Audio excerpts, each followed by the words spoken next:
The time when America was ready to party. Look, if you really want to score, I got the guy. Barbie! I don't nickel and dime. You want it or not? Look at this stuff. Colombia. I can't feel my face. Everyone has an opinion about Canadian federal politics. Oh, yeah. You're meeting tomorrow morning with the...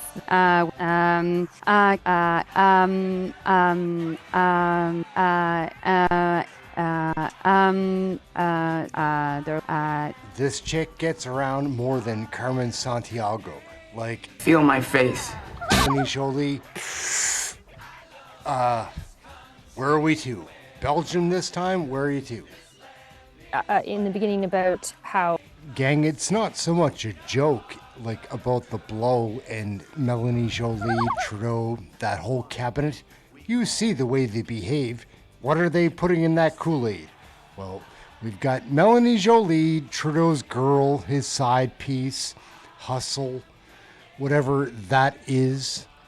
She's talking to us now from Belgium, and apparently it's very late there. That's her biggest concern. This mess is our Foreign Affairs Minister of the Crown. Goodness gracious. God bless Melanie Jolie. Merci. Hi, everybody. It's a pleasure to see all of you, although it's very late at night here in Brussels. It's nearly 11 o'clock. And after this, I will be joining the US-Canada committee with my colleagues. And of course, I'll do so virtually. So now I'm back from an excellent visit to Latvia. Canada leads the NATO brigade in Latvia, which is composed of more than a dozen countries. And this is our biggest deployment of troops outside of Canada. We just led a very successful exercise in Europe. This in Latvia. This is the biggest exercise that was Canadian led in Europe in 30 years. And we're very happy. It went very well. And so I just wanted to thank all the women and men that are serving in Latvia and representing so well Canada and reinforcing again the deterrence along the eastern flank of NATO. Out of Latvia, we are also training Ukrainian officials and officers.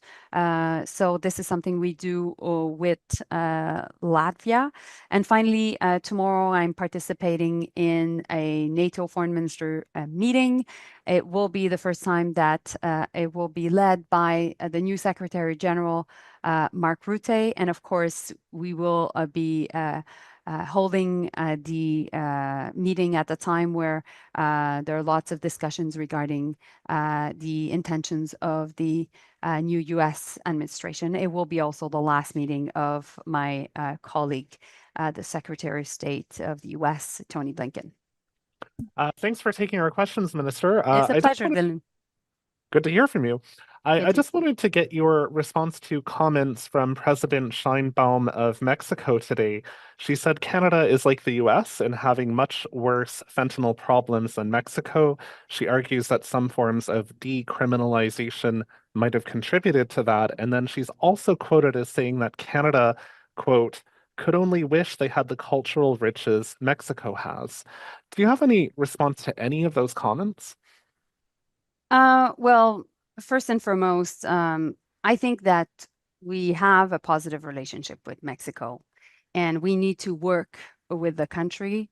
That's definitely my goal. I was the first foreign minister to meet with President Sheinbaum after she was inaugurated, after she won the election back in July. We have this very important trade agreement amongst Canada, Mexico, and the US. And I know there's been many conversations in Canada about how we can work together and how we can, at the same time, protect our interests. But I fundamentally believe that many conversations when it comes to diplomacy are always better when they remain private. And that's certainly my goal when it comes to Mexico.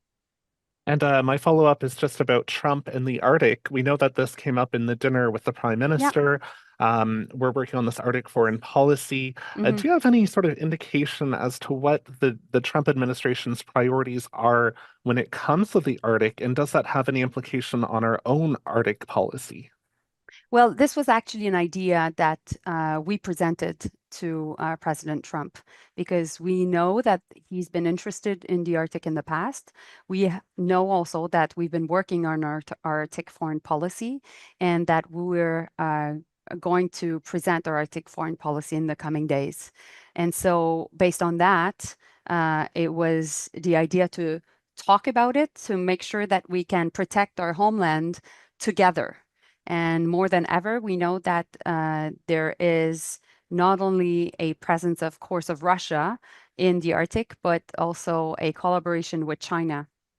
And so we have to do more, and we have to change our threat assessment of what's going on in the Arctic.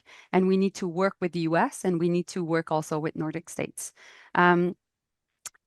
We know also that President-elect Trump is very interested in the production of icebreakers, and we're now part of the ice pact between Finland. Walk in the Mile End when a man riding his bike rode up behind her on the sidewalk and demanded she allow more Palestinian refugees into Canada. Melanie Jolie, lift the cap on the number of Palestinian refugees. Lift the cap. Non, mais là, attention. So as you saw, when confronted, Jolie turned towards the camera and immediately made multiple attempts to grab the man's phone. The man accused her of attacking him and grabbing onto his sleeve, and then again demanded that she lift the cap on the number of Palestinian refugees. Jolie responded, telling him that she's working on it, but that she's currently trying to take a walk and to relax. The man responds by saying, well, I'm happy that you're relaxed while there's a genocide in Palestine, before accusing her of being complicit. Hey gang, what's up? Just Aaron right here, Question Period Canada. How y'all doing? Are you guys familiar with Melanie Jolie from the introduction there? She's a pretty little thing. A lot of rumors about her and Trudeau. I don't know if they're true or not, but this girl seems really simple when she speaks. She's the minister, I guess that's called Global Affairs now, but it traditionally had been Foreign Affairs. And when she speaks about these things, guys, like, I think we all get a little bit dumber, actually.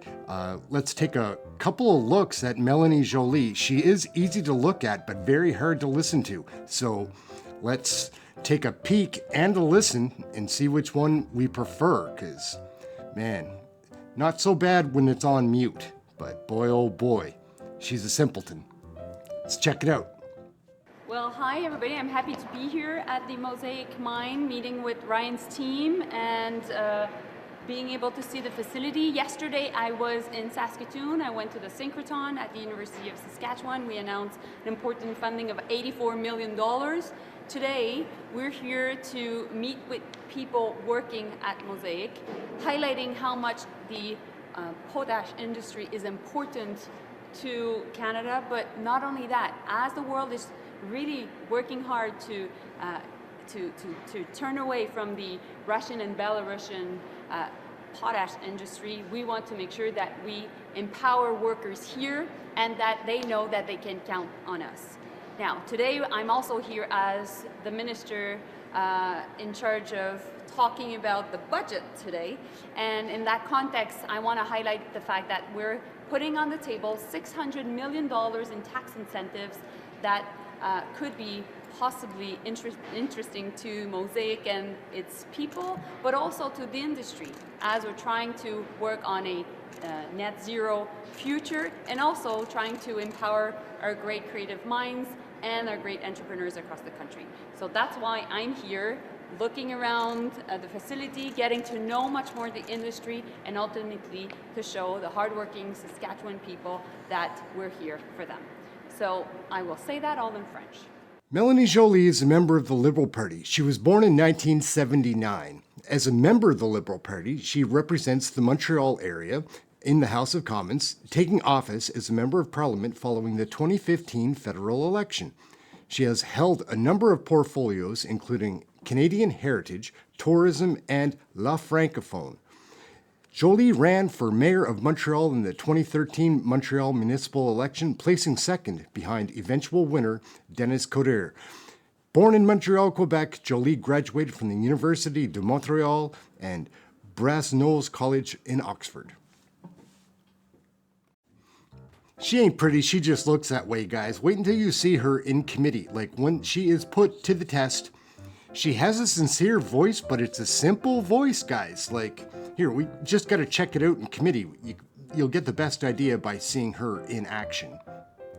I just received a letter from the minister today for a letter I wrote to her in October that talks about the fact that diplomacy will help us with arms sales to Saudi Arabia. I can submit that if you'd like. It is clearly diplomatic. Thank you. So my concern is when we have people like this making these claims, saying these things about innocent civilians, absolutely we need to sanction Hamas. When are you going to be sanctioning these government officials? Okay. Thank you. Well, first, Heather, I know you've been to the region, and I was in the region as well. And what is happening in Gaza is absolutely catastrophic. It's the worst place on earth to live right now. And I think Canadians know that. It is a heartbreaking situation. And meanwhile, we absolutely believe that when it comes to the ICJ, to answer your question, we respect the court, and parties need to make sure that they abide by the decision. And Minister, that wasn't my question. I'm sorry, Heather. I'll just continue. And I've raised this issue with my counterpart because we all agree that more humanitarian aid needs to go into Gaza. We all agree that the violence must stop. We all agree that we need to get to a hostage deal, which will eventually lead to a sustainable ceasefire, which will eventually lead, we hope, to a two-state solution. This has been Canada's position, and I hope that that's the case around this table and in the House of Commons with all parties. Now, on the question of UNRWA, I agree that we need to provide humanitarian aid. We all do. There's an important investigation happening right now at the UN. My former colleague, the former Minister of Foreign Affairs of France, Catherine Colonna, has been appointed. It is an important investigation because the allegations are serious. And that being said, we absolutely, meanwhile, need to continue to provide humanitarian aid through different organizations, and the Minister of International Development is in charge of that. Now, when it comes to arms, because you asked me that question, so you and I and all of us know about our arms trade system. We have one of the most robust in the world. And what I can tell you is, of course, and for those who are watching, how it works is Canadian companies come to see the government to have export permits emitted. So it's not the Canadian government sending weapons. It's actually companies coming to see us. What I can tell you is that there's been no weapons sent under my watch and in recent years, and none since October 7th. But I did ask about non-military. I'll just continue. Minister, if I could ask that you conclude your response in 20 seconds. Yes, and we have sent, since October 7th, non-lethal equipment, including night vision goggles and protective gears, and that was through Canadian companies sending them to Canadian companies, Israeli companies in Israel. Okay, so she does come off as being a little simple, perhaps? Let's take another peek at her in committee going one-on-one with somebody that has her outmatched. This time it's Michael Chong.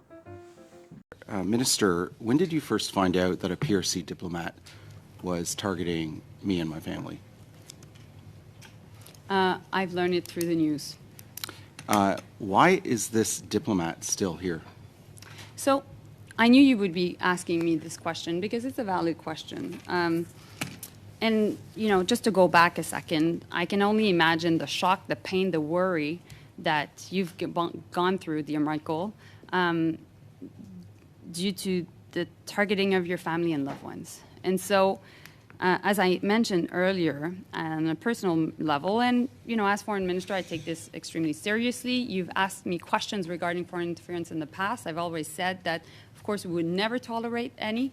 And second, we would make sure that, you know, if there was any violation of the Vienna Convention, we would take action. Minister, Article 9 of the Vienna Convention is clear. I will just, if I can. The article, I've heard your answer. It's no, but I'm not finished. Well, why is this diplomat still here? Article 9 of the Vienna Convention is clear. Article 9 says that the government can declare a diplomat persona non grata for no reason.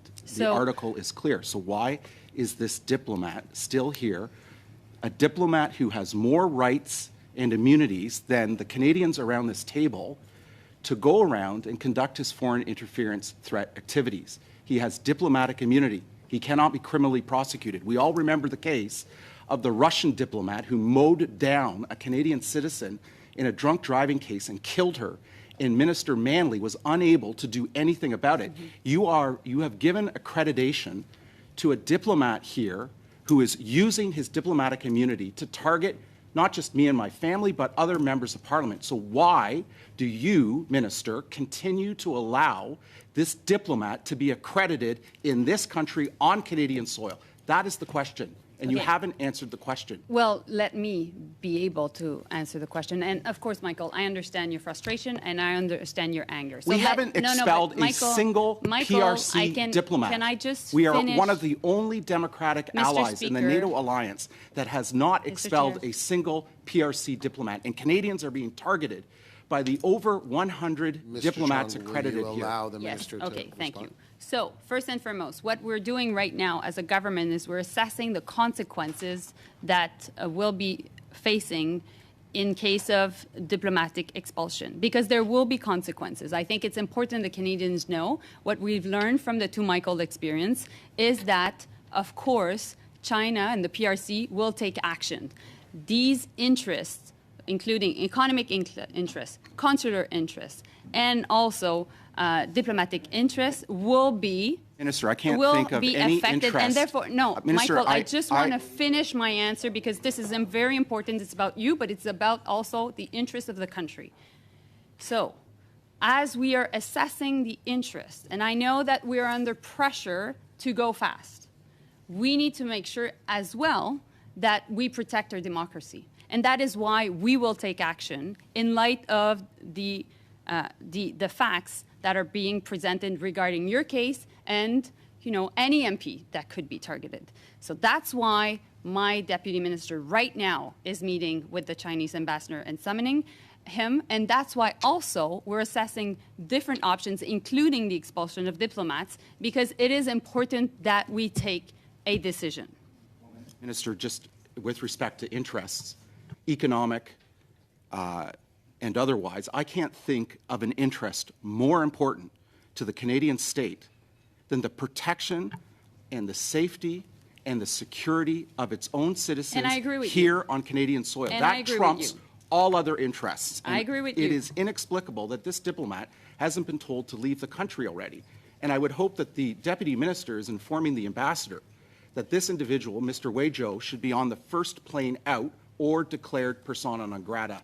And I think that that is the only course of action here, because if we do not take that course of action, Minister, we are basically putting up a giant billboard for all authoritarian states around the world that says we are open for foreign interference threat activities on Canadian soil, targeting Canadian citizens, and you can conduct these activities with zero consequences.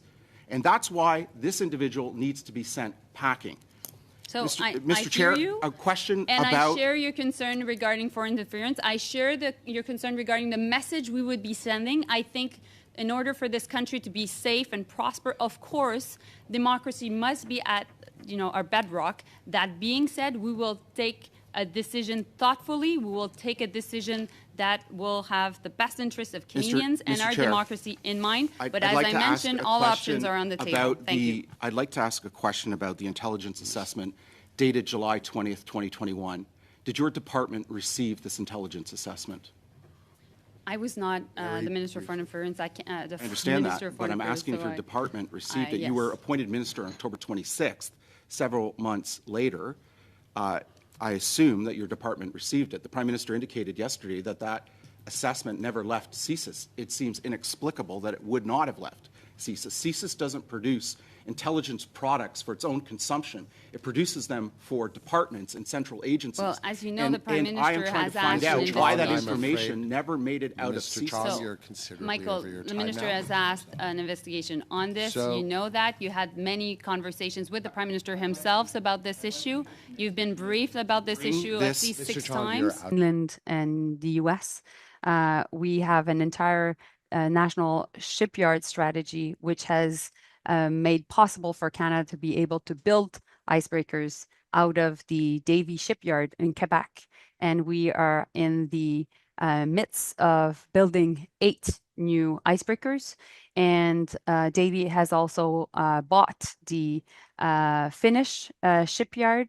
And we're looking also at working together to make sure that we increase production in the US of icebreakers. So this is certainly something that we're following up closely with the Trump administration. And this is certainly something that we want to push forward in the context of our Arctic foreign policy. Thank you. Alex Bellingal, the floor is yours. Hi, Alex, go ahead. Sorry, just gonna unmute. Hi, how's it going? Hi. The Arctic strategy, Yeah. the election of Trump, I know obviously you've been working on that since before he was reelected. But the fact that he was reelected, can you talk about how that may have changed what you guys were preparing and how that has influenced what's going to come out in the coming days? Well, a couple of things. I think that it is normal that Canada leads the conversation regarding the Arctic because we're an Arctic nation, because we have huge geography in the Arctic. And we started that conversation internally and working with the Inuit and Northerners back in the spring. We wanted to make sure that we would be doing that along with them. It was important to do so. And meanwhile, while we were developing that together with the consultations that are necessary, we were working with our allies. And of course, we were working with the Biden administration. That's why also we announced the Ice Pact back at the NATO summit in Washington in July. But meanwhile, also that's why I brought the foreign ministers of the 5 Nordic countries in Iqaluit back in September.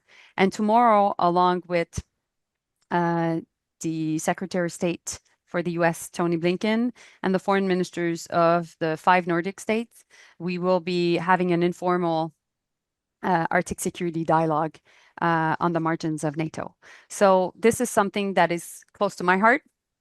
This is something I think that is really key for Canada's interests, and I'll be able to talk more about it in the coming days. Meanwhile, we knew that President Trump was very much interested in what was happening in the Arctic, was preoccupied by the fact that there was not enough icebreakers that were being built by allies, including, of course, the US.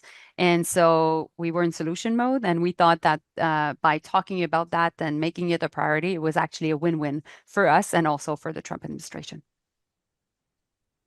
Just on another subject, going back to Mexico, obviously in the past few weeks, I guess, we've heard talk of a potential, some people want us to go solo with a bilateral trade agreement with the United States that excludes Mexico.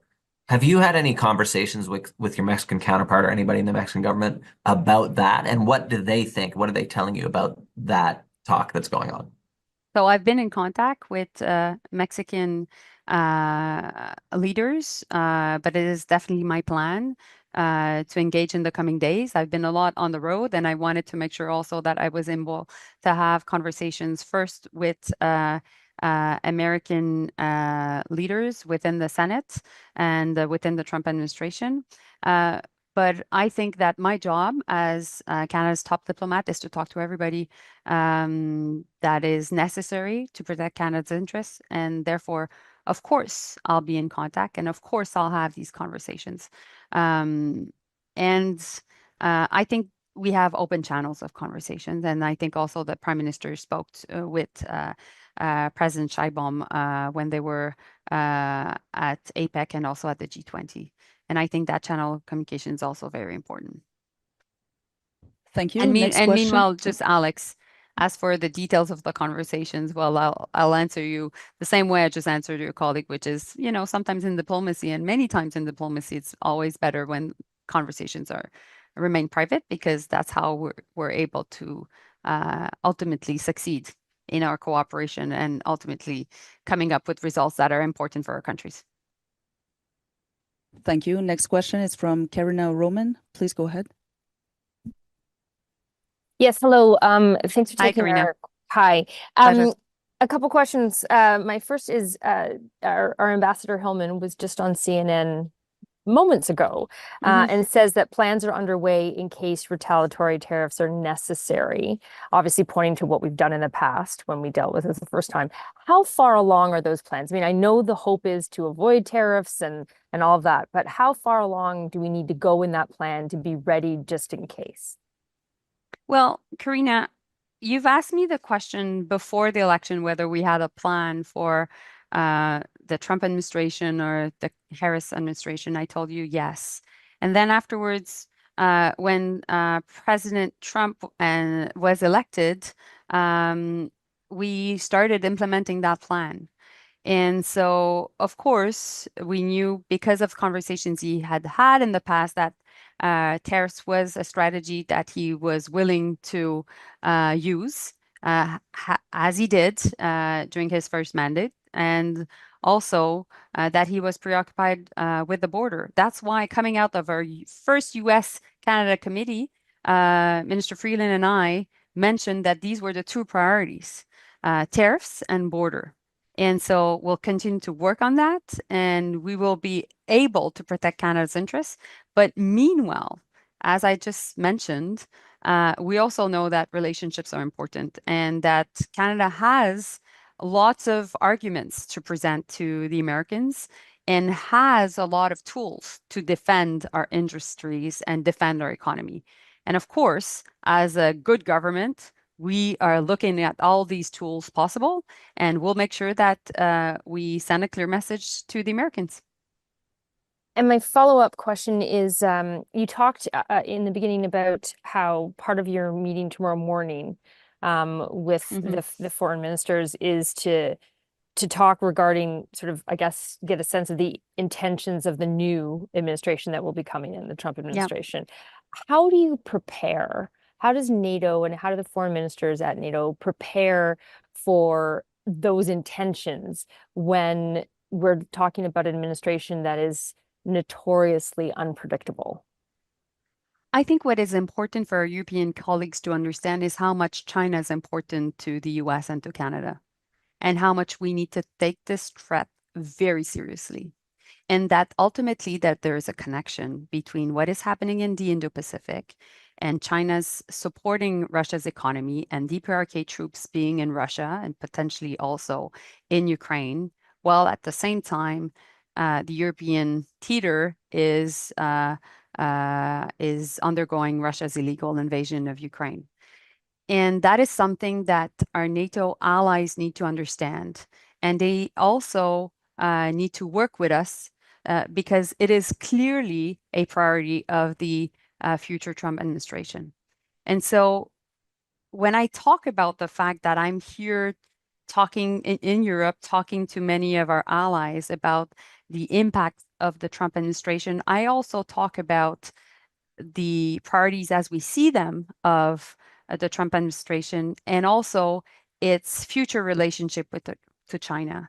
And that is something that I think a lot of European allies, including also Ukrainians, are very interested in hearing and are asking lots of questions and are seeking a lot of advice.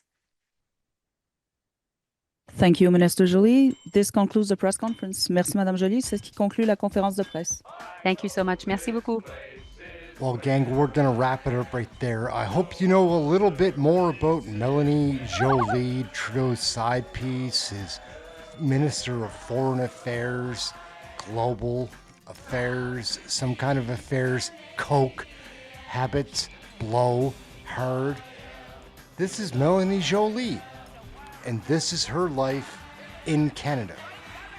Or, you know, visiting Canada, sometimes traveling around the world, picking up bags of blow for Trudeau's cabinet. What's going on? Aaron, Canadian Looney, like, share, subscribe, trying to be, you know, real about the politics while having a little bit of fun. A little bit. That's it. We'll catch you next video. Thank you for watching this one. Melanie Jolie is lighting it up. Woo! Let's go, Melanie Jolie. Trudeau's side piece hustle, traveling around the world. Goodness gracious. We're out, gang. Check your next video. Everyone has an opinion about Canadian federal politics.